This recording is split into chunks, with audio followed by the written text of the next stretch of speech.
El corazón ha despertado la curiosidad y el interés del hombre desde tiempos muy remotos. En muchas culturas del mundo ha sido elemento importante en las costumbres, literatura, leyendas, música, y ha ocupado un lugar destacado en las artes mayores y menores. Chávez decía que este órgano de naturaleza muscular, como lo define la Real Academia Española, se ha asociado a ideas religiosas y ha sido objeto de la práctica médica de muchas culturas en el mundo. La historia de la cardiología se ha desarrollado alrededor de un capítulo clave, el del conocimiento de la circulación de la sangre. Desemboca, al cabo de los siglos, en la observación rigurosa y comprobación experimental. Salta después a los refinamientos exploratorios, a la medición de las cifras de volumen, de velocidad, de presiones, de distribución regional, de visualización de los flujos de la sangre, y como si esto no fuese bastante, logra la modificación a voluntad de esas constantes. Antecedentes. Para los egipcios, el corazón era el órgano central de la vida y asiento del alma. Según el Libro de los Muertos, el difunto se presentaba ante el tribunal de Osiris para que se pesara su corazón, y si había sido justo, podía continuar su camino para alcanzar los fértiles campos de Aru. Para Aristóteles, el corazón era el órgano central del cuerpo humano y asiento del alma y del pensamiento. Galeno, quien describió las válvulas del corazón, afirmaba que el corazón es, por así decirlo, la piedra del hogar y la fuente del calor innato por el que se rige el animal. El corazón en la cosmovisión náhuatl. En la cosmovisión náhuatl, el sol y el corazón estaban estrechamente ligados. El sol en el cielo, que representaba vida, movimiento y calor, correspondía al corazón en el microcosmos del cuerpo humano. La existencia de un sol diurno y un sol nocturno estaban simbólicamente presentes en el cuerpo en la dualidad hígado-corazón, donde el primero corresponde a la noche, a los espacios de inframundo, y el diafragma es la separación simbólica entre los cielos y los espacios subterráneos. Yolotl es un nombre en náhuatl y se deriva de olín, movimiento. El corazón se mueve y nos anima. Por eso se creía que era el órgano del pensamiento y asiento de las emociones, y esa es la razón por la que a los dioses se les ofrendaba el corazón de los sacrificados. Al momento del nacimiento, del cielo de Tlaloc, dios solar, descendía el Tonali, que gobernaba el raciocinio, la conciencia, la voluntad y el destino. Pero para ser la esencia del ser humano, tenían que transformarse y dar lugar al Teyolía, al alma propia del corazón, del cual dependía la personalidad del recién nacido. Se conocen datos de los códices, en donde le dan el nombre al golpe de la punta del corazón con la parrilla costal. Se conoce el pulso y la relación de pulso con latido del corazón. Y además van viendo enfermedades. Los textos más antiguos, y no son tan antiguos, lamentablemente, son del siglo XVI.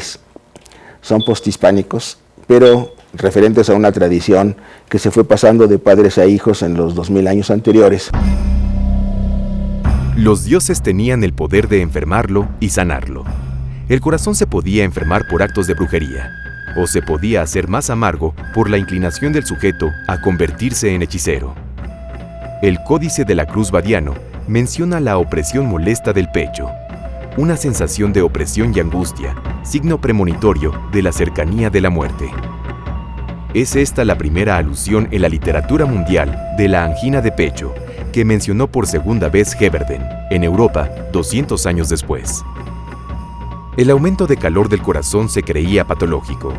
Se sabía que la intromisión de espíritus al cuerpo, la posesión, era considerada generalmente como caliente y provocaba convulsiones y desmayos, y también que la fatiga, cuando llegaba al agotamiento, causaba trastornos cardíacos. Entre los tratamientos para el calor del corazón y para el calor excesivo, se encuentran plantas como el tlacacamotli, identificada como una hipomea y que tiene propiedades purgantes, y el tlatlacotli, clasificado como videns. El medicamento por excelencia para los males cardíacos era el yolosochtl, Talauma mexicana, la flor del corazón, llamada así por su forma, Pertenece a la familia de las magnolias y contiene glucósidos cardiotónicos, siendo elegida por ello como símbolo del Instituto Nacional de Cardiología. El corazón y sus enfermedades en la época virreinal. En la Nueva España, el pensamiento médico dominante fue la teoría humoral de Hipócrates y Galeno. Fray Agustín Farfán, en 1579, sostenía la existencia de 3 cavidades cardíacas, una aurícula y 2 ventrículos, lo que era común entre la mayoría de los anatomistas de la época. Se le reconoce el mérito de incorporar a la práctica médica europea la terapéutica mesoamericana. William Harvey describió por primera vez la circulación sanguínea en 1628, pero es hasta 1695 que Marcos Joseph Salgado introduce al pensamiento médico mexicano la teoría de la circulación de la sangre. Más tarde, en su libro Cursus Medicus Mexicanus, dejaría perfectamente asentado que la sangre circulaba y que el corazón tenía la función de bombearla. La clínica cardíaca en el siglo XIX mexicano. A pesar de que las enfermedades del corazón y el sistema circulatorio no eran consideradas como prioridad en el siglo XIX, los médicos mexicanos hicieron importantes aportaciones a esta especialidad. La primera mitad del siglo XIX se caracterizó por la introducción del concepto de lesión anatómica en el pensamiento médico. Ahora el médico podía hacer que el corazón de su paciente le hablara y le comunicara sus signos y síntomas de lesiones y enfermedades al escuchar sus ruidos, que luego se comprobaban en la necropsia. Laennec logró relacionar los diferentes ruidos y sonidos que auscultaba con los hallazgos anatómicos de enfermedades y lesiones en las necropsias. Manuel Carpio, en 1823, introdujo la auscultación en nuestro país al publicar el artículo sobre el uso del pectoriloquio. Al aplicar el oído sobre el corazón, se podría oír ruidos contranaturales que puede hacer esta entraña en ciertas lesiones que le son propias. Para 1836, Carpio se ocupó del origen de los ruidos del corazón. Equivocadamente afirmó que los ruidos cardíacos dependían del choque del corazón con la pared del tórax. 14 años después, se fueron imponiendo los criterios de Boulud, que referían los ruidos al cierre o apertura de las válvulas existentes en los diferentes orificios intracardíacos y los soplos a lesiones que afectaban su mecanismo.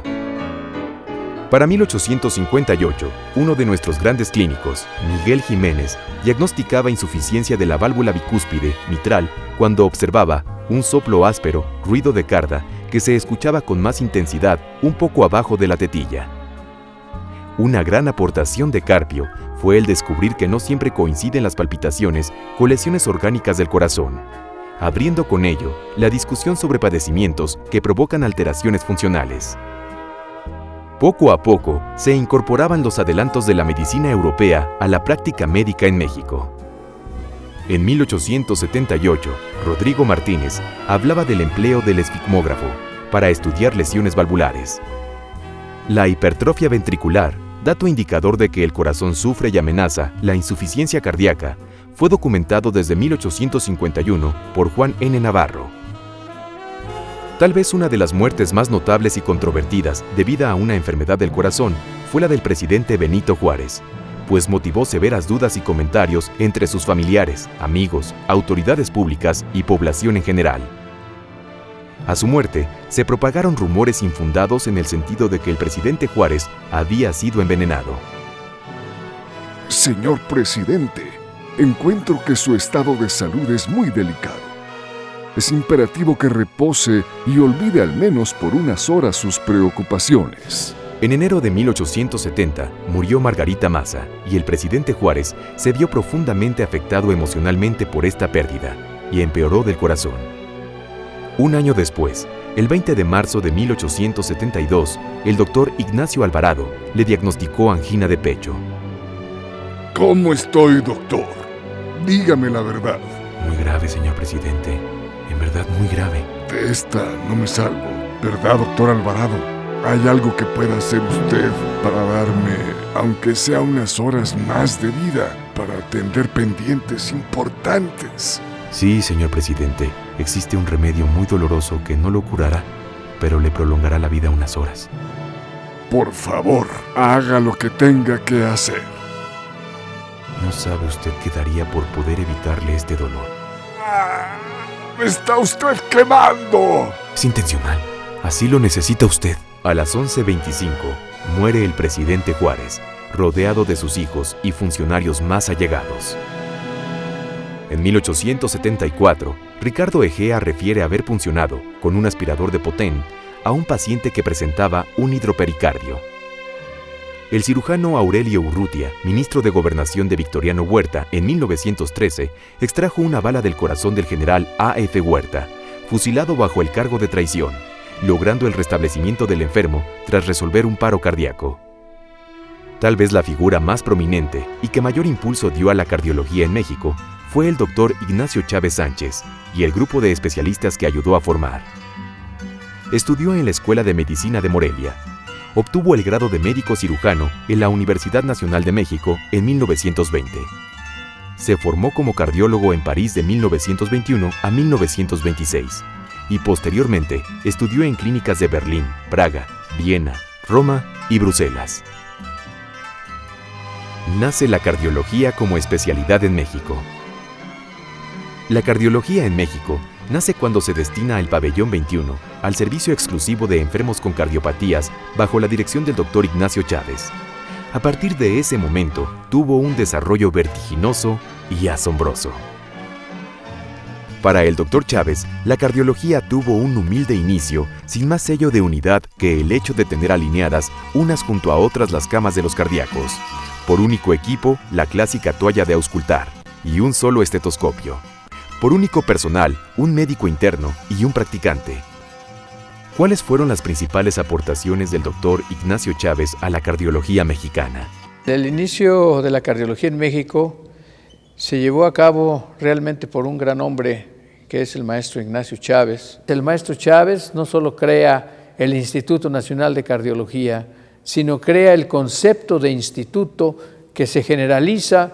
Incluso en 1952, el Instituto de Corazón Pulmón de Bethesda, Maryland, es creado con este concepto generado por el maestro Chávez. El concepto de instituto lo concibió el maestro Chávez como un centro en el que se diera atención especializada a los enfermos del corazón, donde se formaran recursos humanos especialistas en enfermedades del corazón y donde se realizara investigación clínica. Chávez decía que hay modestias que no se deben tener y se propuso poner a su muy modesto pabellón a la altura de los más avanzados servicios cardiológicos del mundo, como los de sus maestros Henri Baquet y Charles Lebris en París, o los de Cross en Berlín o Levinsky en Praga. Al inaugurarse solemnemente el pabellón de cardiología en 1927, contaba con todo el instrumental y equipos requeridos: estetoscopios, manómetros, oscilómetros, un electrocardiógrafo Bullitt donado por el señor Agustín Legorreta, un laboratorio especial, un anfiteatro de conferencias y 60 camas. El objetivo era crear una nueva ciencia mexicana. La difusión del conocimiento generado requería de una revista especializada, Archivos Latinoamericanos de Cardiología y Hematología, que en 1945 cambió su nombre por el de Archivos del Instituto Nacional de Cardiología. Pronto se iniciaron series de conferencias que fueron el embrión de cursos para posgraduados y se empezó a difundir lo aprendido en el pabellón de cardiología por todo el país. En poco tiempo, el maestro Chávez formó una primera generación de cardiólogos, algunos de quienes partieron a Guadalajara, Mérida, Monterrey, Torreón y Veracruz para abrir nuevos pabellones de cardiología en esas ciudades. Los siguientes años fueron de gran actividad y estuvieron marcados por importantes logros que situaron a la cardiología mexicana a la vanguardia de Latinoamérica y del mundo. La Escuela Electrocardiográfica Mexicana, cuyo pionero fue Demetrio Sodi Pallares, ha dado contribuciones importantes a nivel mundial. Instituto Nacional de Cardiología. La inauguración del Instituto Nacional de Cardiología marca el fin de la etapa de inicio y el principio de la etapa de madurez y grandes realizaciones de esta institución. Se contaba con un selecto grupo de cardiólogos y especialistas en las ramas de la medicina y de las ciencias básicas, formados en su mayoría en el Hospital General al lado del Dr. Chávez, a quienes se unió el de los exiliados españoles, quienes aportaron su experiencia y conocimiento. El instituto albergó y promovió el desarrollo de personas y temas que no eran exclusivos de la cardiología. La atención que se dio a las enfermedades del corazón dependió unas veces de aumentos en su incidencia y otras veces de los estudios y el desarrollo de métodos que permitieron su mejor conocimiento y tratamiento, como es el caso del cor pulmonale, la fiebre reumática, la hipertensión arterial y el infarto del miocardio. La investigación como base de la nueva ciencia médica requería de instalaciones y equipos muy costosos. En 1948, pudieron construirse y dotarse los primeros laboratorios de fisiología y farmacología experimentales, dedicados exclusivamente a la investigación. En el laboratorio de anatomía patológica se desarrollaron investigaciones sobre el tejido conjuntivo que les llevaron a ser pioneros en este campo a nivel mundial. El Instituto Nacional de Cardiología es una gloria para la medicina de nuestro país. En el curso de la vida de un hombre, hemos visto a la medicina crecer y allegar más conocimientos que en los 50 siglos a los que se remonta la historia de nuestro ramo. Al del Instituto Nacional de Cardiología, hubo otros hospitales e instituciones en todo el país donde se realizaron estudios y procedimientos innovadores. Desde la fundación del Hospital Infantil de México, se puso énfasis especial en los problemas cardíacos de los niños y los problemas congénitos. En el Hospital Militar destaca la realización de angiografías coronarias y la primera intervención empleando bomba de circulación extracorpórea. El ISSSTE, desde la fundación de su primer hospital, el 20 de noviembre, se contó con un buen servicio de cardiología y de cirugía cardíaca. En los 50s y 60s se abrieron servicios de cardiología en las principales ciudades de la República. En 1968, todo estaba listo para el primer trasplante del corazón en México, pero fue suspendido por orden presidencial por no existir la legislación requerida.